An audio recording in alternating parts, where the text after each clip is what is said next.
ma tahay akhriste ma jeceshahay akhriska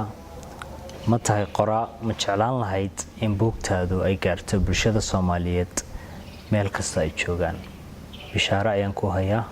waxaan ku hayaa shirkadda isomabooks.com isomabooks.com waa shirkad u adeegta bulshada oo adeegaysa qoraayada iyo akhristayaasha labadaba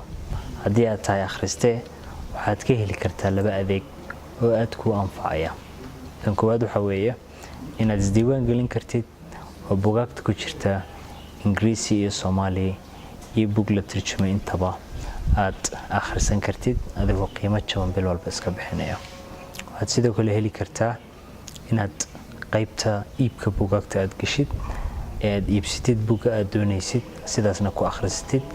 habka online-ka ah haddii aad qoraa tahay waxaad heli kartaa inaad buugaaga adigu soo gashatid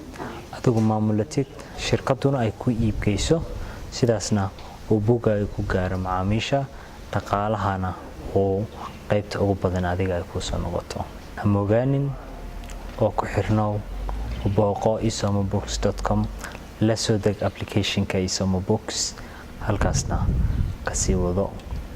akhriskaaga iyo faafinta buugtaada labadaba